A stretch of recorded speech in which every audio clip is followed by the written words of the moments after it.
കാണൂ പരസ്യരഹിതമായ ഏറ്റവും പുതിയ എപ്പിസോഡുകൾ. പൈസയ്ക്ക് വേണ്ടി നാടകം കളിക്കുന്ന ഒരു നടി മാത്രോ?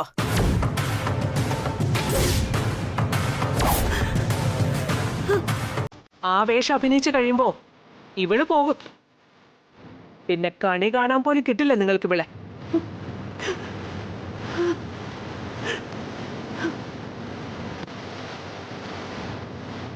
കാരണം നിങ്ങൾക്കുണ്ടായിരുന്ന മകൾ ഇപ്പോൾ ജീവിച്ചിരിക്കുന്നതിന് യാതൊരു തെളിവുമില്ല.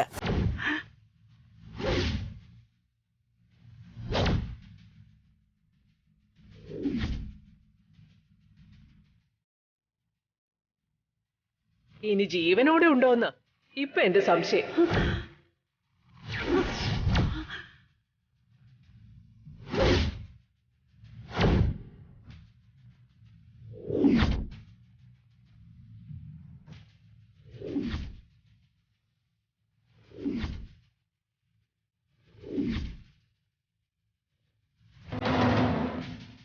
പരസ്പരം കുറച്ച് തെറ്റിദ്ധാരണകളൊക്കെ ഉണ്ടായിരുന്നെങ്കിലും അവളും എനിക്കെന്റെ മോളെ പോലെ തന്നെയായിരുന്നു.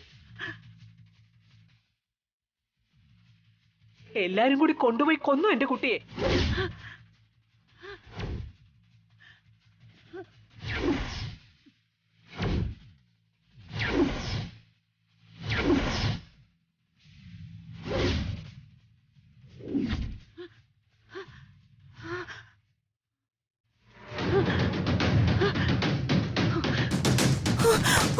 സരോജ, സരോജ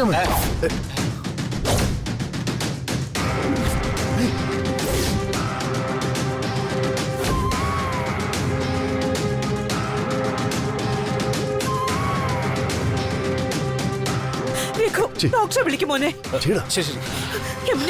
പിടിക്കാം. ഹലോ,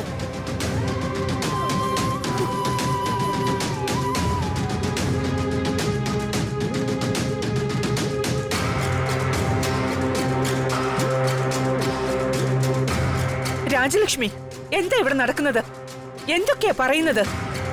ഇവിടെ നടക്കുന്നതിനും ഞാൻ പറയുന്നതിനും ഒരൊറ്റ പേരേ ഉള്ളൂ ഗായത്രിയമ്മേ, ആൾമാറാട്ടം.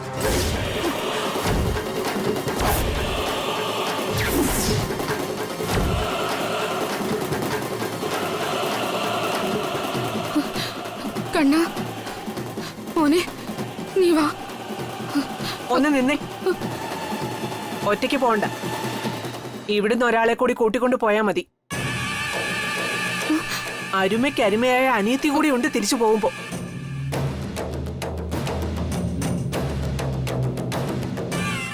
പക്ഷെ അതിനു മുൻപ് സത്യം മുഴുവൻ പറഞ്ഞിട്ട് വേണം ഈ വീട്ടിൽ നിന്ന് ഇറങ്ങാൻ.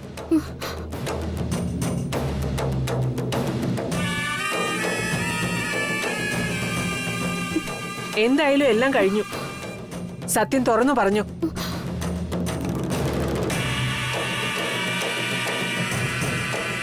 ഞാൻ പറഞ്ഞിട്ട് കേട്ടില്ലേ? മുഴുവൻ സത്യങ്ങളും പറയാൻ. പറയാൻ എന്ത് സത്യം?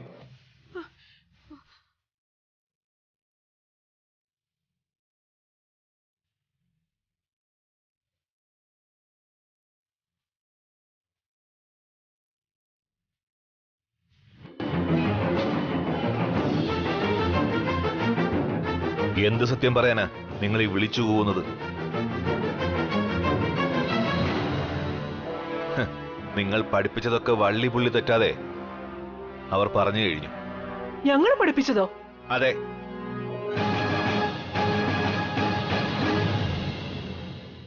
അഭിനയിച്ചങ്ങ് കത്തി കയറിയപ്പോ സീൻ തീർന്നുപോയ കാര്യം നിങ്ങൾ ഓർത്തില്ലല്ലോ. ഇതെല്ലാം കൂടി എന്റെ തലയിൽ കൊണ്ട് ഇടരുത്. നിങ്ങളുടെ തലയിൽ വയ്ക്കുന്നതല്ല, സത്യമാണ് ഞാൻ പറഞ്ഞത്.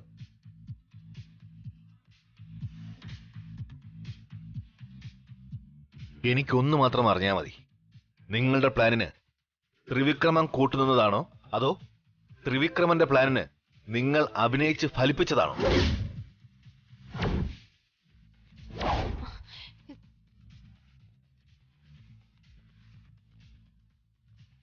ഏതായാലും തൊട്ടു മുമ്പ് വരെ സംഗതി ഏറ്റിട്ടുണ്ട്.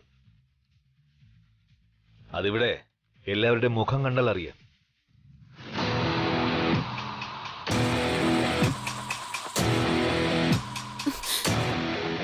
രാജാറാം, വെറുതെ ആവശ്യമില്ലാത്തത് പറയരുത്. ഇവിടെ എല്ലാവരും സത്യം പറഞ്ഞു കഴിഞ്ഞു. ഇവിടെ ആരൊക്കെ എന്തൊക്കെ പറഞ്ഞു എന്നറിയില്ല.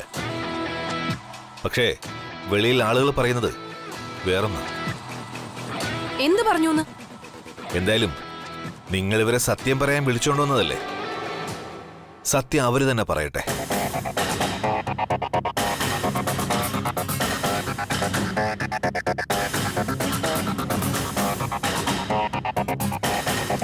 ഉം.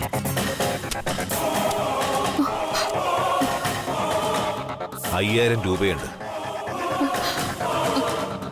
ഇനി നടന്നതൊക്കെ സത്യമായിട്ട് പറഞ്ഞോ?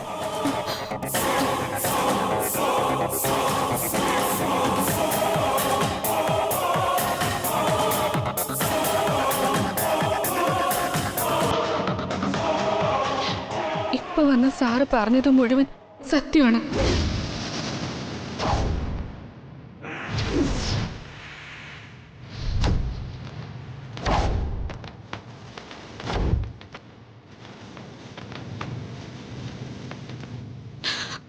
ഞാനും എൻ്റെ അനിയനും അഭിനയിക്കാൻ വേണ്ടി വന്നതാ.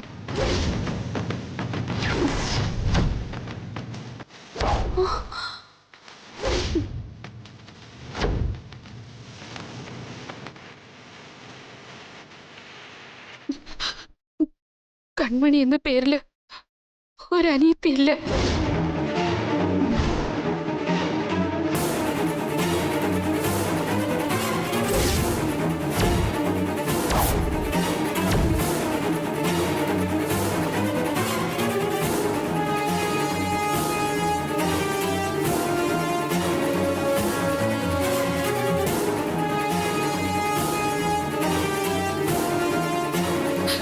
വഴിയൊരു കച്ചവടം നടത്തി ജീവിക്കുന്നവരാ ഞങ്ങള്.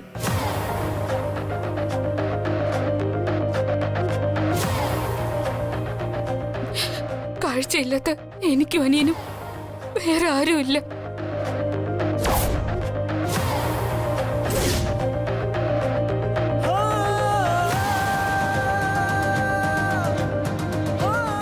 ഇവിടെ വന്ന് കൺമണി എന്നൊരു അനിയത്തി ഉണ്ടെന്ന് പറഞ്ഞു കുറെ പൈസ തരാന്ന് ത്രിവിക്രമൻ ചേട്ടൻ പറഞ്ഞു.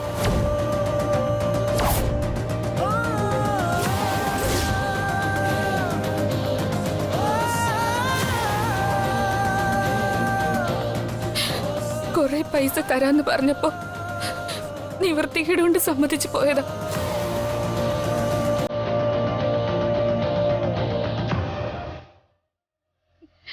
എന്റെ കണ്ണിന്റെ ഓപ്പറേഷൻ നടത്താനാ ഞങ്ങൾ കഷ്ടപ്പെടുന്നത്.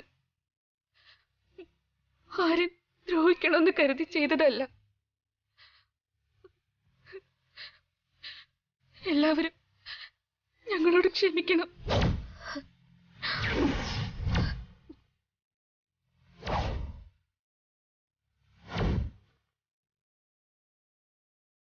സർ, ഞാൻ മനഃപൂർവ്വം വന്നതല്ല. ഞാൻ പറഞ്ഞതാ ഇതെന്റെ സ്ത്രീ തന്നെയാണെന്ന്. കേൾക്കാതെ എന്നെ വാശി പിടിച്ചു കൊണ്ടുവന്നതാ. മനസ്സിലായി കൃഷ്ണ. ഇനി ഇവര് തീരുമാനിക്കട്ടെ, കൃഷ്ണയും ഈ പെൺകുട്ടിയും പറഞ്ഞതാണോ, ഈ ഫ്രോഡ് പറയുന്നതാണോ എല്ലാവരും വിശ്വസിക്കേണ്ടതെന്ന്.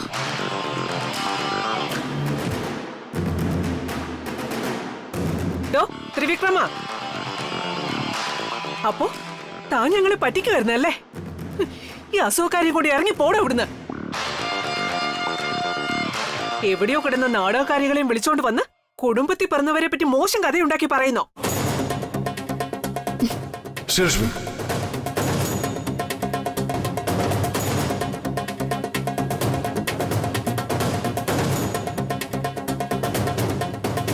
ഗായത്രിയമ്മേ, എന്നോടും എന്റെ മോളോട് ക്ഷമിക്കണം. ഞങ്ങൾക്കൊരു അബദ്ധം പറ്റിയതാ. ഇത്രയും നേരം ഇവിടെ കാണിച്ചതും പറഞ്ഞതുമാണോ അബദ്ധം?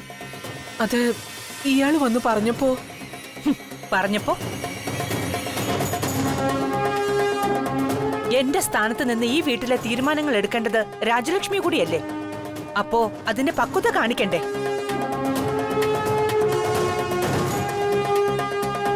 ആരെങ്കിലും എന്തെങ്കിലും പറഞ്ഞു എന്ന് കരുതി ഒരു വിഷയം ഇങ്ങനെയാണോ കൈകാര്യം ചെയ്യേണ്ടത്?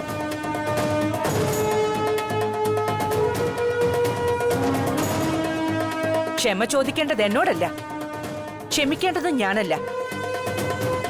ശ്രീലക്ഷ്മിയുടെ അച്ഛനും അമ്മയുമാണ്. അവരോടാണ് രാജലക്ഷ്മി മാപ്പ് പറയേണ്ടത്. വേണ്ട ഗായത്രിയമ്മേ, കുറച്ച് തീർന്നെങ്കിലും എല്ലാം നേരെയായി വന്നല്ലോ. ഒരു കുടുംബത്തിൽ പ്രശ്നങ്ങളൊക്കെ സർവ്വസാധാരണമാണ്. അത് മനസ്സിൽ വെച്ച് ഇങ്ങനെയൊന്നും സംസാരിക്കരുത്. ഒരച്ഛനും അമ്മയ്ക്കും കേട്ടു നിൽക്കാനുള്ള ശക്തി ഉണ്ടാവില്ല.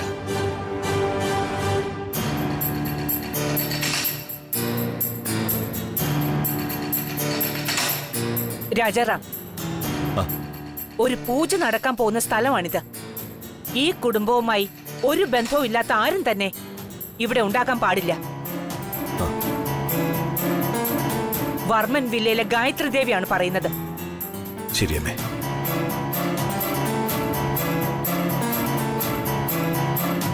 വരൂ. വാ ചേച്ചി.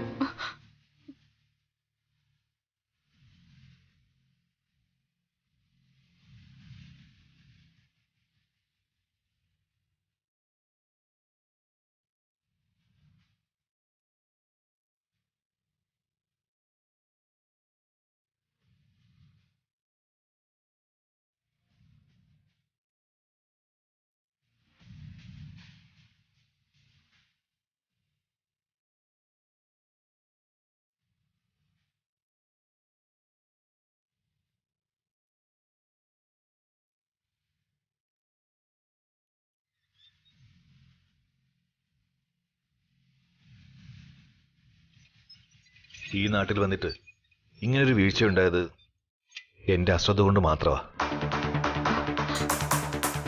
മനസ്സിന് വിഷമമായി എന്തെങ്കിലും ഉണ്ടായിട്ടുണ്ടെങ്കിൽ എന്നോട് ക്ഷമിക്കണം. അയ്യോ, സാർ അങ്ങനെ പറയരുത്. ആ ത്രിവിക്രമൻ വന്ന് ഇവിടേക്ക് വന്നാൽ എല്ലാം ശരിയാവും, കൺമണിക്ക് സഹായമാവും എന്നൊക്കെ പറഞ്ഞപ്പോ വരാൻ പാടില്ലായിരുന്നു. തെറ്റെന്റെയാ. എന്തായാലും ഇനി നിങ്ങൾ അധിക നാൾ ആ വീട്ടിൽ താമസിക്കണ്ട. ഉടനെ അതിനു വേണ്ടത് ഞാൻ ചെയ്യാം.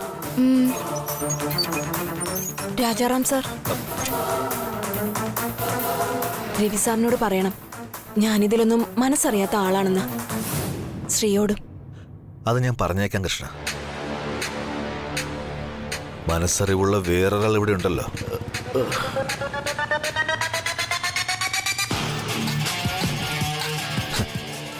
ചില ആളുകൾ അങ്ങനെയാണ് ത്രിവിക്രമ. എത്ര കിട്ടിയാലും പെട്ടെന്നങ്ങ് മറക്കും. തിരക്കൊക്കെ കഴിഞ്ഞ് സൗകര്യം പോലെ ഞാൻ വന്ന് കാണുന്നുണ്ട് നിന്നെ.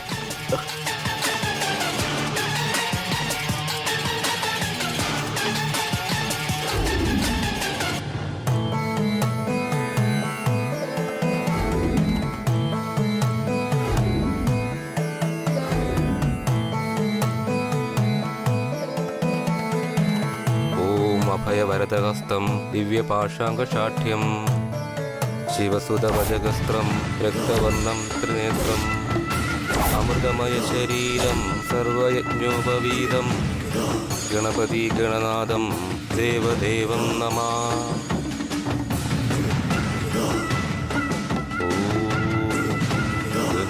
ഗണപതയേ നമാ.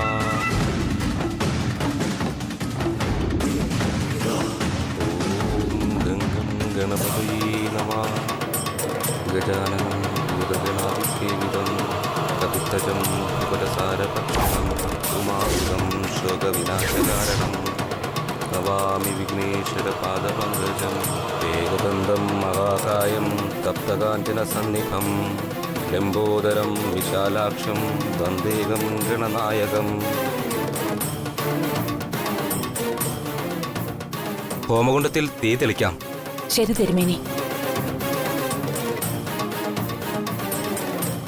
മോനെ, ശ്രീലക്ഷ്മി.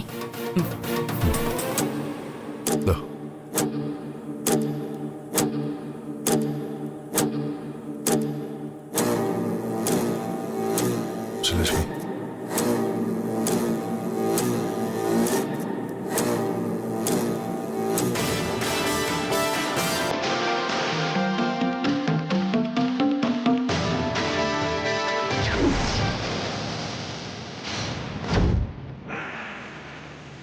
ആ പൊതിയിൽ പൂജിച്ച ഭസ്മമാണ്.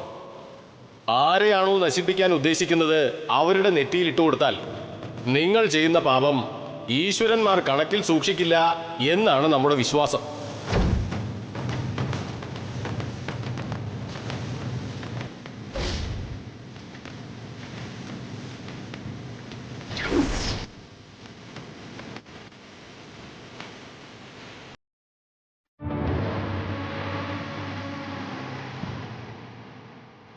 ഇരിക്കൂ.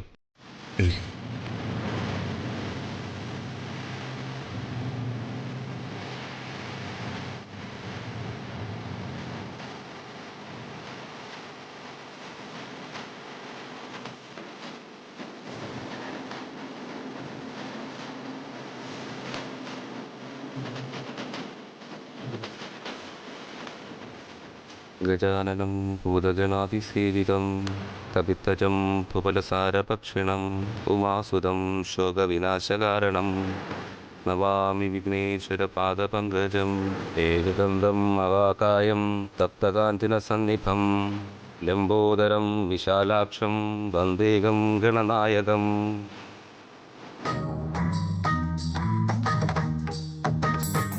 ഓം അഭയവരദഹസ്തം ദിവ്യപാശാംഗശാഠ്യം ശിവസുതവജഗസ്ത്രം രക്തവർണം ത്രിനേത്രം അമൃതമയ ശരീരം സർവയജ്ഞോപവീതം ഗണപതി ഗണനാഥം ദേവദേവം നമാ. ഓം ഗണപതയേ നമാ. ഓം ഗണപതയേ നമാ.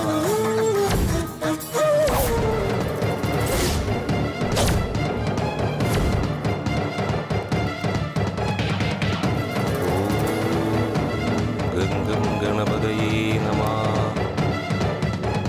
ഓം ഗണപതയേ നമഃ. സർവവിഘ്നോപശാന്തയേ.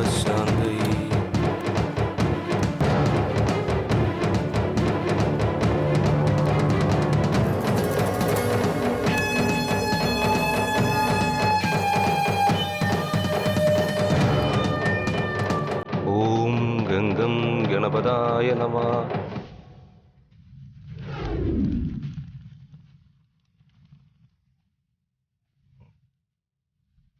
ശ്രീലക്ഷ്മി പ്ലീസ്, താനിങ്ങനെ ഇരുന്നാൽ എല്ലാവർക്കും സംശയം തോന്നും.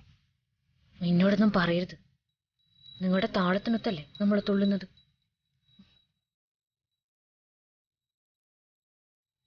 ഓം ഗണപതായേ നമഃ. ഓം ഗണപതായേ നമഃ. ഓം ഗണപതായേ നമഃ. ഓം ഗണപതായേ നമഃ. ഓം ഗണപതായേ നമഃ. സർവവിഘ്നോപശാന്തയേ. ഓം ഗംഗം ഗണപതായ നമഃ. ഓം ഗംഗം ഗണപതായ നമഃ. ഓം ഗംഗം ഗണപതായ നമഃ. ഓം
അയ്യോ അയ്യോ ശ്രീലക്ഷ്മി മോളെ ശ്രീലക്ഷ്മി